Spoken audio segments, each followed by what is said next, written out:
السلام علیکم۔ وعلیکم السلام۔ جی، آج ہم ایک بہت اہم موضوع کی گہرائی میں جا رہے ہیں۔ موضوع یہ ہے کہ جو عظیم حکمت اور رہنمائی ہمیں پیغمبر اسلام صلی اللہ علیہ وسلم کی تعلیمات سے ملتی ہے، اسے صرف آپ کہہ لیں خوبصورت خیال یا کتابی باتوں سے آگے بڑھا کر اپنی روزمرہ زندگی کا، اپنی بھاگ دوڑ کا، فیصلوں کا، عادتوں کا حصہ کیسے بنایا جائے؟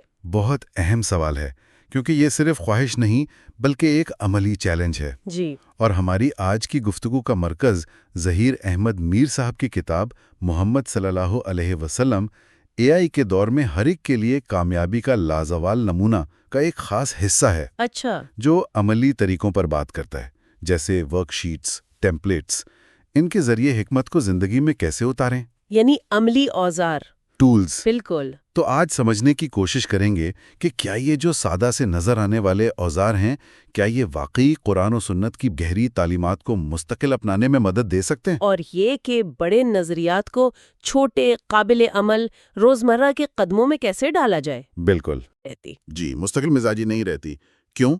کیونکہ ان کو سہارا دینے کے لیے کوئی منظم طریقہ، کوئی ڈھانچہ نہیں ہوتا۔ صحیح، ہم جذبے میں آ کر شروع تو کرتے ہیں، لیکن پھر وہ رفتار قائم نہیں رہتی۔ صحیح، اور دلچسپ بات یہ ہے، اگر آپ نبی اکرم صلی اللہ علیہ وسلم کی زندگی دیکھیں تو اس میں ایک نظم ہے، ایک ترتیب ہے۔ بالکل۔ نمازوں کے اوقات مقرر ہیں، روزمرہ کے معمولات میں ذکر و اذکار ہے، غور و فکر ہے، سب ایک منظم زندگی کی طرف اشارہ ہے۔ تو یہ ورک شیٹس اور ٹیمپلیٹس جن کا ذکر ماخذ میں ہے، جی، یہ دراصل اسی نبوی نظم و ضبط کو اپنی زندگی میں لانے کی ایک کوشش ہے۔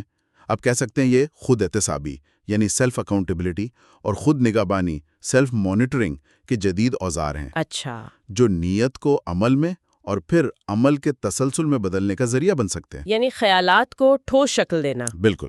ماخوذ میں روزانہ کے معمولات کے لیے کچھ ٹیمپلیٹس کا ذکر ہے، مثال کے طور پر روحانی پہلو نے نماز کا ٹریکر یا قرآن کی تلاوت، اذکار کی چیک لسٹ، یہ تو بہت بنیادی چیزیں لگتی ہیں۔ بنیادی ضرور ہے، لیکن ان کی طاقت تسلسل میں ہے۔ جیسے آپ نے نماز کے ٹریکر کی بات کی، جی، تو یہ صرف یہ نہیں دیکھتا کہ نماز پڑھی یا نہیں پڑھی، بلکہ یہ بھی نوٹ کیا جا سکتا ہے کہ وقت پر ہوئی، جماعت سے پڑھی، خشوع کیسا تھا۔ اچھا، اتنی تفصیل۔ جی، اسی طرح قرآن کا ریکارڈ، کتنا پڑھا، کیا ترجمہ تفسیر پر غور کیا، کون سی آیت نے دل پر اثر کیا۔ اذکار کی چیک لسٹ آپ کو یاد دلائے گی صبح شام کے اذکار ہوئے یا نہیں۔ تو یہ چھوٹی چھوٹی چیزیں جب روزانہ کی بنیاد پر کی جائیں اور کہیں لکھی جائیں تو ایک آپ کہہ لیں نفسیاتی تحریک پیدا ہوتی ہے۔ صحیح، کہ کچھ ہو رہا ہے۔ کرتے ہیں یہ سمجھیں کہ اپنی روحانی صحت کا روزانہ ایک طرح کا چیک اپ ہے۔ یعنی یہ صرف ٹک مارک کرنا نہیں ہے، بلکہ غور و فکر بھی شامل ہے۔ اچھا، روحانی پہلو کے بعد ذاتی نشوونما، پرسنل گروتھ، ماخذ میں ہیبٹ ٹریکنگ کا ذکر ہے، جی، جیسے سچائی، صبر، سخاوت، ان اقدار کو اپنانا۔ کیا اس کے لیے بھی ٹیمپلیٹس کارآمد ہو سکتے ہیں؟ یہ تو بڑی داخلی کیفیات ہے۔ بالکل ہو سکتے ہیں، اور یہیں پر ان ٹیمپلیٹس کی افادیت اور گہری ہو جاتی ہے۔ دیکھیں، آپ روز خود سے پوچھ سکتے ہیں، آج کوئی موقع آیا جہاں سچ بولنا مشکل تھا اور میں نے کیا کیا؟ کیا کسی بات پر غصہ آیا تو صبر کیا یا نہیں؟ کسی کی مدد کا موقع ملا تو دل کھول کر کی یا بخل کیا؟ یہ سوال تو خود سے پوچھنا ہی بڑا کام ہے۔ بالکل، اور جب آپ روزانہ یہ سوال پوچھیں گے اور ایمانداری سے جواب دیں گے، چاہے صرف اپنے لیے، تو آپ شعوری طور پر ان اقدار پر عمل کرنے کی کوشش کریں گے۔ صحیح۔ یہ آپ کی نیت کو بھی مضبوط کرتا ہے اور آپ کے عمل کا احتساب بھی کرتا ہے۔ یہ صرف کاموں کی فہرست مکمل کرنا نہیں ہے، یہ کردار سازی ہے، کیریکٹر بلڈنگ۔ کردار سازی، یہ اہم نکتہ ہے۔ جی، جیسا کہ ماخذ میں بھی اشارہ ہے، منظم معمولات میں برکت ہوتی ہے۔ تو یہ برکت صرف وقت یا کام میں نہیں، بلکہ شخصیت کی نشوونما میں بھی نظر آتی ہے۔ یعنی ٹول تو ذریعہ ہے، اصل مقصد خود کو بہتر بنانا ہے۔ اور تیسرا پہلو روزمرہ میں صحت کا ہے، نیند، خوراک، ورزش، اس کے ٹریکرز تو آج کل بہت عام ہیں۔ جی ہاں، عام ہیں، لیکن یہاں بھی نیت اور مقصدیت اہم ہے۔ صرف یہ ٹریک کرنا کہ کتنے گھنٹے سوئے یا کتنی کیلوریز کھائیں، یہ کافی نہیں، تو پھر کیا؟ بلکہ یہ دیکھنا کہ کیا نیند پوری ہوئی، پرسکون تھی، کیا خوراک متوازن اور ظاہر ہے حلال تھی، کیا ورزش سے جسمانی صحت کے ساتھ ذہنی چستی بھی آئی؟ صحیح. حدیث ہے نا، طاقتور مومن کمزور مومن سے بہتر ہے. جی بالکل. تو یہ طاقت صرف روحانی نہیں، جسمانی بھی ہے. صحت کا خیال رکھنا بھی تو ایک دینی ذمہ داری ہے. یعنی یہ ٹیمپلیٹس ہمیں یاد دلاتے ہیں کہ جسم جو اللہ کی امانت ہے اس کا حق ادا کر رہے ہیں یا نہیں. جی، اور یہ توازن قائم کرنے میں مدد دیتے ہیں، روحانی، ذہنی، جسمانی صحت کے درمیان. تو روزانہ کی سطح پر تو یہ ٹولز کافی مددگار ہو سکتے ہیں مختلف پہلوؤں پر توجہ دینے میں. اچھا، اب تھوڑا آگے بڑھتے ہیں.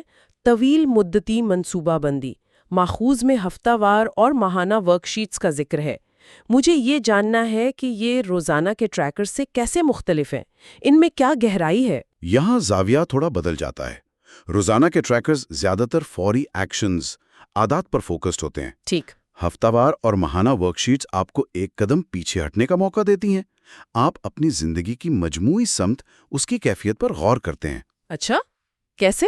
مثلاً ہفتہ وار جائزے کی ورک شیٹ.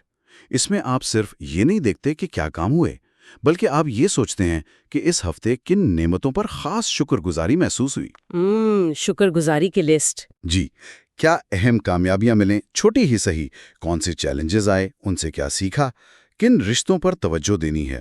یہ تو ایک طرح کا پرسنل ریویو اور شکر گزاری کا عمل ہو گیا ہر ہفتے کے آخر میں. بالکل. یہ سیلف ریفلیکشن، خود شناسی اور سیلف اویئرنیس کو بڑھاتا ہے، بجائے اس کے کہ ہفتے بس گزرتے جائیں. آپ شعوری طور پر رک کر جائزہ لیتے ہیں. اور ماہانہ اہداف؟ اسی طرح ماہانہ اہداف کی ورک شیٹ ہو سکتی ہے.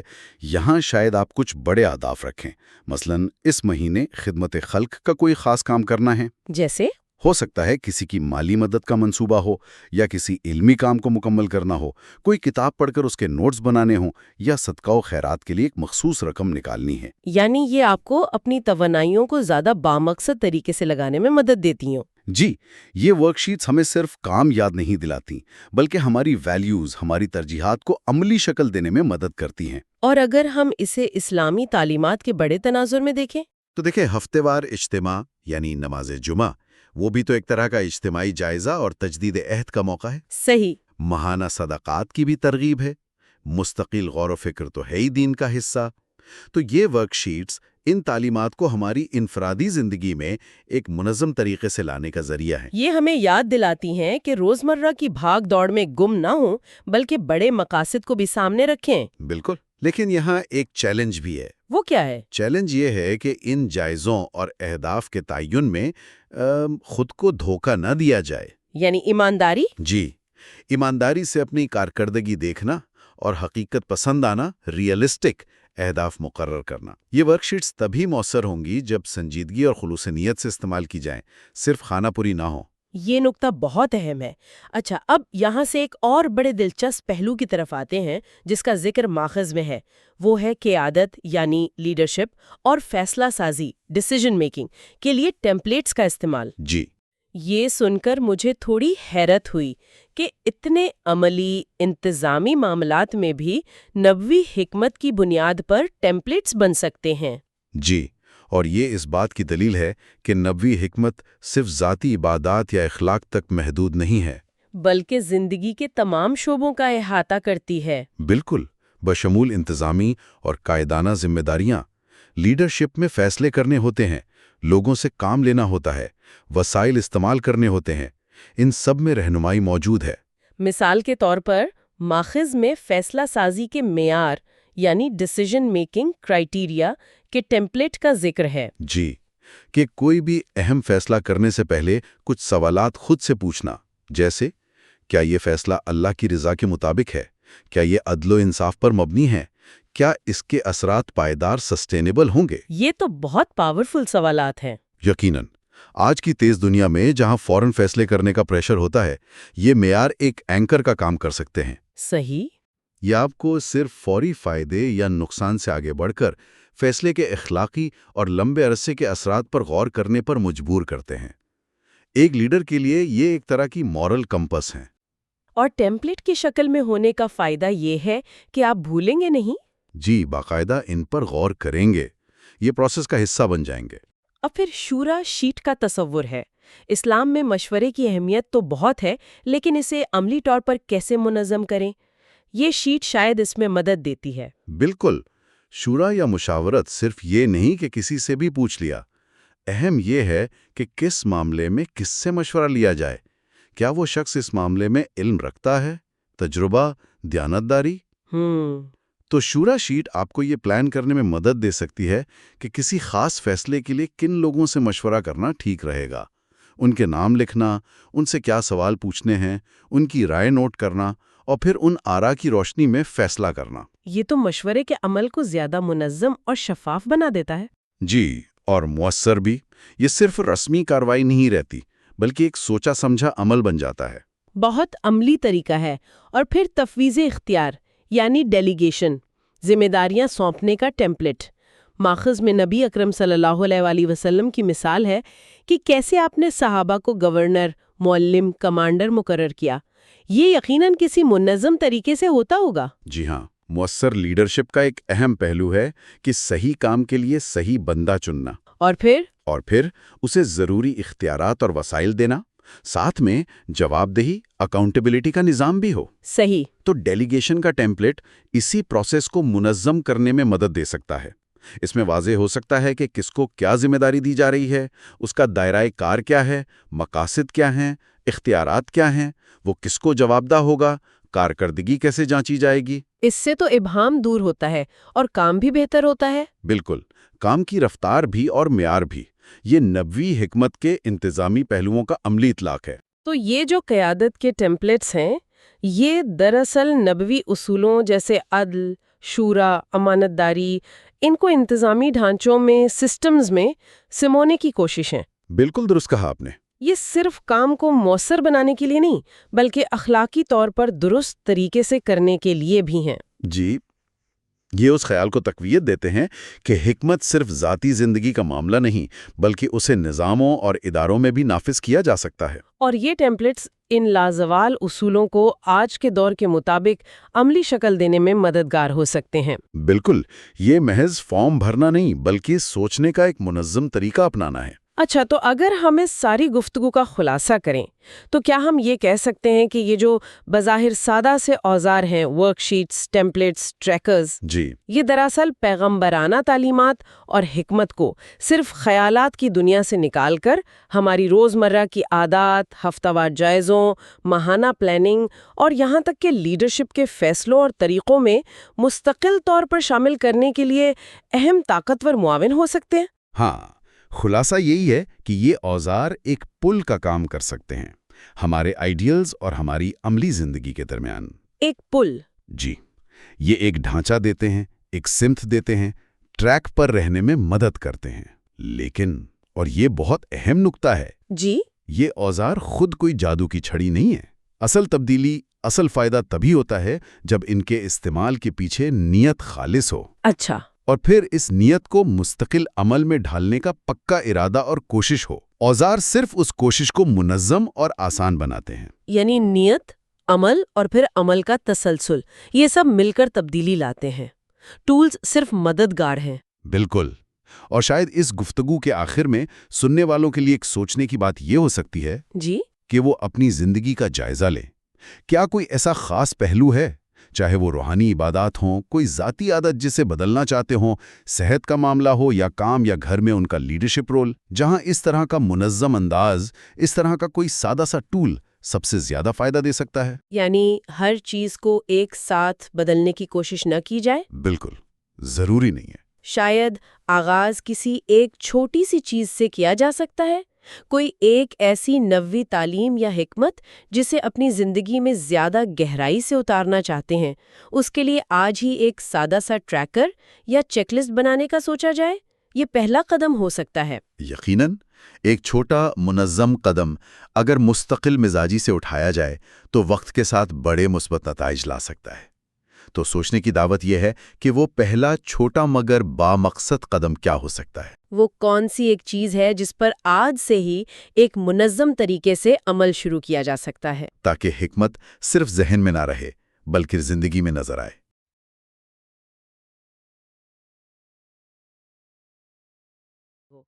آج ہم ایک ایسے ہی موضوع پر بات کر رہے ہیں جو اسی چیلنج کا جواب دینے کی کوشش کرتا ہے۔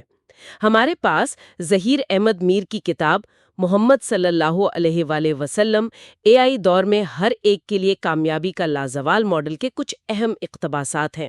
یہ مواد اس بات پر روشنی ڈالتا ہے کہ پیغمبر اسلام صلی اللہ علیہ وآلہ وسلم کا پیش کردہ کامیابی کا ماڈل آج کے جدید ٹیکنالوجی سے بھرپور دور، حتیٰ کہ اے آئی کے زمانے میں بھی نہ صرف متعلقہ ہے بلکہ اسے عملی طور پر کیسے اپنایا جا سکتا ہے۔ تو آج ہماری اس گفتگو کا مقصد صرف نظریاتی باتیں کرنا نہیں ہے، بلکہ اس مواد کی گہرائی میں اتر کر یہ سمجھنا ہے کہ نویں ماڈل کے لازوال اصولوں کو آج کی زندگی میں جدید ٹولز اور منظم طریقوں کے ذریعے کیسے عملی جامہ پہنایا جا سکتا ہے۔ یہ ایک طرح سے آپ کہہ لیں قدیم حکمت کو جدید عملیت پسندی سے جوڑنے کی کوشش ہے۔ اس مواد میں جو ایک پہلی بات فوراً توجہ کھینچتی ہے وہ ڈیجیٹل عادت ٹریکرز کا ذکر ہے۔ ہیبٹ ٹریکرز آج کل یہ بہت عام ہے۔ لوگ اپنی فٹنس، نیند، کام کے اوقات سب کچھ ٹریک کرنے کے لیے انہیں استعمال کرتے ہیں۔ لیکن یہاں ایک دلچسپ موڑ ہے۔ مواد تجویز کرتا ہے کہ ان ٹریکرز کو استعمال کیا جائے، مگر شرط یہ ہے کہ ان کی بنیاد قرآن و سنت پر مبنی اصولوں پر ہو۔ یہ خیال کہ ٹیکنالوجی کو اپنی روحانی اور اخلاقی ترقی کے لیے استعمال کیا جائے، یہ اپنے آپ میں کافی منفرد ہے۔ جی ہاں، یہ ٹیکنالوجی اور روایت کا امتزاج واقعی قابل غور ہے۔ آج کے دور میں جہاں ٹیکنالوجی ہماری زندگی کے ہر پہلو میں داخل ہو چکی ہے، وہاں یہ سوال بہت اہم ہو جاتا ہے کہ ہم اسے اپنی اقدار کے مطابق کیسے استعمال کریں۔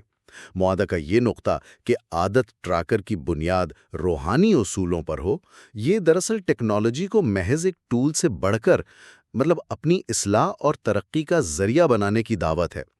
یہ صرف ڈیٹا جمع کرنا نہیں، بلکہ اس ڈیٹا کو اپنی روحانی سمت درست رکھنے کے لیے استعمال کرنا ہے، اور اس کا تعلق صرف ذاتی زندگی سے نہیں ہے۔ معاہدہ آگے بڑھ کر ٹیمپلیٹس کے استعمال کی بات کرتا ہے، خاص طور پر معلومات کے بوجھ کو کم کرنے کے لیے۔ انفارمیشن اوورلوڈ، آج کل ہم سب اس مسئلے سے دوچار ہیں۔ ہر طرف سے اتنی معلومات آ رہی ہیں کہ سمجھ نہیں آتا کیا اہم ہے اور کیا غیر اہم۔ ایسے میں اگر ہمارے پاس پہلے سے طے شدہ اقدار پر مبنی ٹیمپلیٹس ہوں، چاہے وہ فیصلہ سازی کے لیے ہوں، منصوبہ بندی کے لیے یا غور و فکر کے لیے، تو وہ ہمیں غیر ضروری معلومات کو چھانٹنے اور اصل مقصد یعنی اقدار پر مبنی اعمال پر توجہ مرکوز رکھنے میں مدد دے سکتے ہیں۔ اور یہ بات اے آئی والے کام کے ماحول یعنی اے آئی ورک پلیسز میں تو اور بھی زیادہ اہم ہو جاتی ہے۔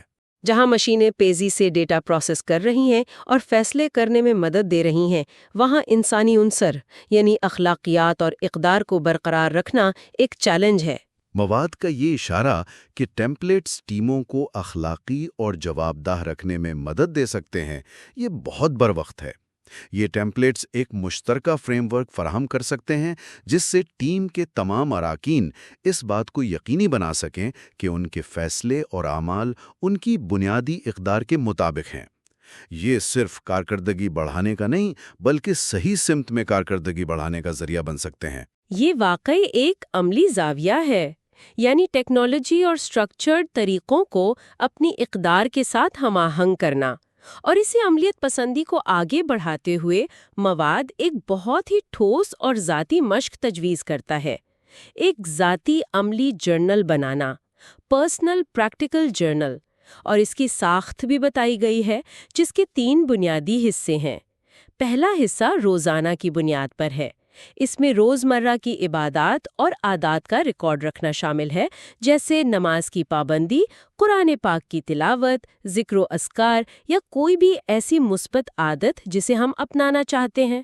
یہ روزانہ کا حساب ہمیں اپنی سمت پر قائم رہنے میں مدد دیتا ہے۔ دوسرا حصہ ہفتہ وار ہے۔ یہ غور و فکر اور شکر گزاری کے لیے وقف ہے۔ خاص طور پر جمعے کے دن کا ذکر ہے کہ انسان بیٹھے اور سوچے کہ اس ہفتے اللہ تعالیٰ نے اسے کن نعمتوں سے نوازا، اور کم از کم 3 نعمتیں لکھیں۔ یہ شکر گزاری کی عادت پیدا کرنے کا ایک منظم طریقہ ہے۔ اسی ہفتہ وار جائزے میں صدقہ و خیرات یا دوسروں کی مدد کے اعمال کا ذکر بھی شامل کیا جا سکتا ہے۔ یہ ہمیں یاد دلاتا ہے کہ ہماری زندگی صرف اپنی ذات تک محدود نہیں۔ اور تیسرا حصہ ماہانہ ہے۔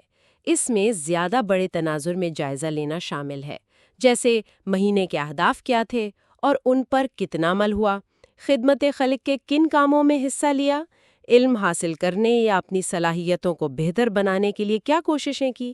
یہ ماہانہ جائزہ ہمیں اپنی طویل مدتی سمت اور مقاصد کی یاد رکھنے میں مدد دیتا ہے۔ یہ پورا نظام روزانہ، ہفتہ وار، ماہانہ ایک توازن پیدا کرتا ہے فوری عمل اور طویل مدتی ویژن کے درمیان۔ اور اس جرنلنگ کے نظام میں ایک اور اہم پہلو شامل کیا گیا ہے، جو ہے احتساب کا، اکاؤنٹیبلٹی۔ یعنی یہ صرف اپنے لیے لکھنے کی مشق نہیں، بلکہ تجویز یہ ہے کہ اس جرنل کو کسی استاد، مرشد یا کسی قابل اعتماد دوست یا ساتھی کے ساتھ وقتاً فوقتاً شیئر کیا جائے۔ اس کا مقصد اپنی کارکردگی دکھانا نہیں، بلکہ اپنے عمل میں پختگی لانے کے لیے مدد اور رہنمائی حاصل کرنا ہے۔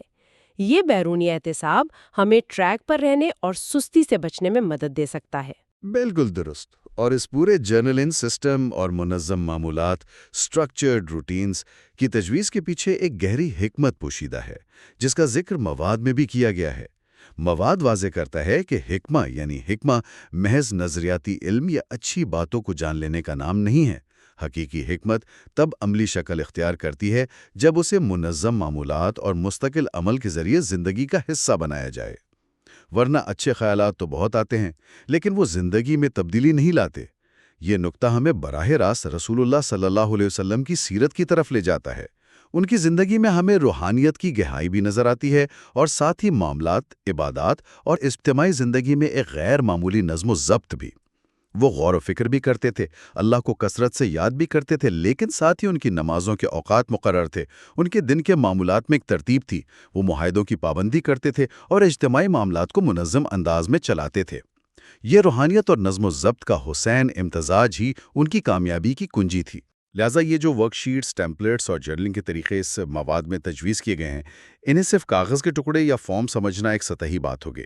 درحقیقت یہ اس نوی طرز زندگی کو، جس میں روحانیت اور نظم و ضبط یکجا تھے، آج کے جدید، تیز رفتار اور خلشار سے بھرے دور میں مستقل طور پر اپنانے کے لیے عملی اوزار ہیں۔ پریکٹیکل ٹولز، یہ ہمیں اپنی نیتوں کو عمل میں ڈھالنے اور اس عمل پر ثابت قدم رہنے میں مدد دیتے ہیں۔ یہ حکمت کو محض خیال سے نکال کر حقیقت بنانے کا ذریعہ ہیں۔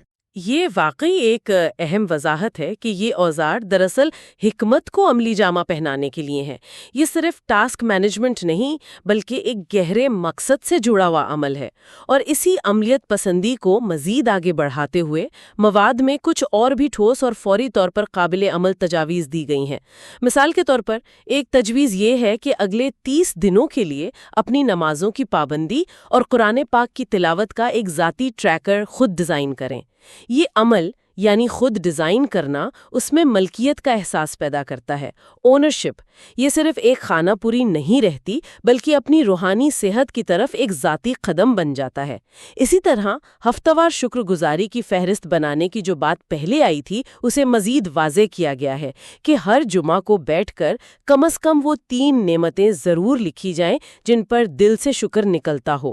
یہ بظاہر چھوٹی سی مشق ہے، لیکن یہ مستقل طور پر کی جائے تو یہ ہمارے زاویہ نگاہ کو مثبت بنانے میں بہت مددگار ثابت ہو سکتی ہے، خاص طور پر جب ہم اکثر مسائل اور مشکلات پر زیادہ توجہ دینے کے عادی ہوں۔ اور پھر ایک اور انتہائی دلچسپ اور طاقتور تجویز ہے فیصلہ سازی کے لیے، ڈیسیژن میکنگ۔ ایک سادہ مگر گہرا ٹیمپلیٹ ہے۔ یہ ٹیمپلیٹ صرف ایک سوال پر مشتمل ہے جو ہمیں ہر اہم فیصلہ کرنے سے پہلے خود سے پوچھنا ہے: کیا یہ اللہ کی رضا کے مطابق ہے؟ Is this aligned with the pleasure of Allah? یہ سوال بظاہر بہت سادہ ہے، لیکن اگر ہم واقعی ہر فیصلے، چاہے وہ ذاتی ہو، پیشہ ورانہ ہو، مالی ہو یا سماجی، سے پہلے ایک لمحے کے لیے رک کر خود سے یہ سوال پوچھیں تو یہ ہمارے انتخاب کرنے کے پورے عمل کو بدل سکتا ہے۔ یہ ہمیں فوری فائدے یا خواہشات سے ہٹ کر ایک بلند تر معیار اور مقصد یعنی اللہ کی رضا سے جوڑ دیتا ہے۔ یہ ایک طرح کا اخلاقی کمپس ہے، Moral compass. جو ہمیں اے آئی کے اس پیچیدہ دور میں بھی صحیح سمت دکھا سکتا ہے۔ آپ نے بالکل صحیح کہا۔ یہ سوال سادہ ہونے کے باوجود انتہائی گہرا اور طاقتور ہے۔ یہ ہمیں اپنی نیت، انٹینشن اور اپنے عمل کے حتمی مقصد الٹیمیٹ پرپز پر غور کرنے پر مجبور کرتا ہے۔ یہ ہمیں یاد دلاتا ہے کہ ہماری زندگی کا مقصد صرف دنیاوی کامیابی حاصل کرنا نہیں بلکہ ایک اعلیٰ نصب العین کو پانا ہے۔ اور جب یہ سوال ہماری فیصلہ سازی کا مستقل حصہ بن جاتا ہے تو یہ آہستہ آہستہ ہمارے کردار اور ہماری ترجیحات کو تبدیل کرنا شروع کر دیتا ہے۔ اور جیسا کہ پہلے بھی اشارہ کیا گیا، یہ ٹیمپلیٹس اور طریقے صرف ذاتی اصلاح تک محدود نہیں ہیں۔ مواد اس بات پر زور دیتا ہے کہ ان اصولوں اور اوزاروں کو اجتماعی سطح پر بھی استعمال کیا جائے۔ مثال کے طور پر اس فیصلہ سازی والے سوال کو ایک خاندان اپنے مشترکہ فیصلے کرتے وقت استعمال کر سکتا ہے۔ ایک کاروباری ٹیم اپنی حکمت عملی بناتے وقت اس معیار کو سامنے رکھ سکتی ہے۔ اس طرح کے اقدار پر مبنی ٹیمپلیٹس کو جب خاندان میں یا کام کی جگہ پر شیئر کیا جاتا ہے تو یہ ایک مشترکہ اخلاقی زبان اور فریم ورک مہیا کرتے ہیں۔ یہ انفرادی اصلاح سے اجتماعی بہتری، کلیکٹیو بیٹرمنٹ کی طرف ایک بہت اہم قدم ہے۔ جب ایک گروہ، چاہے وہ خاندان ہو یا ٹیم، مل کر اقدار پر مبنی فیصلے کرنے کی کوشش کرتا ہے تو اس سے نہ صرف بہتر فیصلے ہوتے ہیں بلکہ آپس میں اعتماد بڑھتا ہے، ماحول مثبت ہوتا ہے اور مشترکہ مقاصد کا حصول آسان ہو جاتا ہے۔ یہ دراصل نبوی ماڈل کے اس پہلو کی عکاسی کرتا ہے جہاں انفرادی تقوی اجتماعی فلاح کا باعث بنتا تھا۔ تو اگر ہم آج کی اس ساری گفتگو کا نچوڑ نکالیں تو مرکزی خیال یہ ابھرتا ہے کہ وہ لازوال اصول جو ہمیں اپنی اقدار اور روحانیت سے جوڑے رکھتے ہیں، جیسا کہ پیغمبر اسلام صلی اللہ علیہ وآلہ وسلم نے سکھائے، وہ آج کی جدید ٹیکنالوجی سے چلنے والی حتیٰ کہ AI سے متاثرہ زندگی میں بھی نہ صرف ممکن ہے بلکہ شاید پہلے سے زیادہ ضروری ہو گئے ہیں۔ اور انہیں اپنانے کا راستہ محض خواہش یا علم نہیں بلکہ منظم طریقے اختیار کرنا ہے، جیسے جرنلنگ، عادت ٹریکرز جو اقدار پر مبنی ہوں، اور فیصلہ سازی کے لیے سادہ مگر گہرے ٹیمپلیٹس کا استعمال۔ کلیدی پیغام یہ ہے کہ حکمت اور دانائی صرف سوچنے سے نہیں بلکہ منظم معمولات اور مستقل عمل سے ہی ہماری زندگی کا حصہ بنتی ہے۔ بالکل۔ اور سب سے اہم بات یہ ہے کہ یہ خیالات محض فلسفیانہ یا نظریاتی نہیں ہیں، یہ انتہائی عملی، پریکٹیکل اور قابل عمل ہیں، ایکشنیبل ہیں۔ جو مشقیں اور اوزار اس مواد میں پیش کیے گئے ہیں، جیسے وہ 3 حصوں والا ذاتی جرنل یا شکر گزاری کی فہرست یا فیصلہ سازی کا وہ 1 سوال والا ٹیمپلیٹ، یہ دراصل قدیم نبوی حکمت اور آج کے دور کے عملی چیلنجز کے درمیان ایک پل کا کام کرتے ہیں۔ یہ ہمیں دکھاتے ہیں کہ ٹیکنالوجی اور جدید زندگی کی پیچیدگیوں کے باوجود ہم اپنی اقدار کو کیسے اپنی روزمرہ کی حقیقت کا حصہ بنا سکتے ہیں۔ یہ محض تھیوری نہیں بلکہ ایک روڈ میپ ہے۔ یہ مواد ہمیں اخلاقی فیصلہ سازی کے لیے بنیادی ٹیمپلیٹس استعمال کرنے کی ترغیب دیتا ہے، جس کی بہترین مثال وہ سوال ہے، کیا یہ اللہ کی رضا کے مطابق ہے؟ یہ ایک بنیاد فراہم کرتا ہے۔ اس پر غور کرتے ہوئے ایک سوال جو مستقبل کے لیے ہمارے ذہنوں میں ابھرتا ہے اور جسے شاید ہمیں خود سوچنا چاہیے، وہ یہ ہے کہ جیسے جیسے AI اور دیگر ٹیکنالوجیز مزید ترقی کریں گی، وہ نئے اور زیادہ پیچیدہ اخلاقی مخمصے پیدا کریں گی۔ ایتھیکل ڈیلیماز، ان مستقبل کے چیلنجز سے نمٹنے کے لیے افراد اور ٹیمیں فعال طور پر مزید کون سے اقدار پر مبنی عملی ٹیمپلیٹس یا فریم ورک ڈیزائن کر سکتے ہیں۔ یہ ایک ایسا نقطہ ہے جو ہمیں نہ صرف اس مواد پر بلکہ آنے والے کل کے لیے اپنی تیاری پر بھی غور کرنے کی دعوت دیتا ہے۔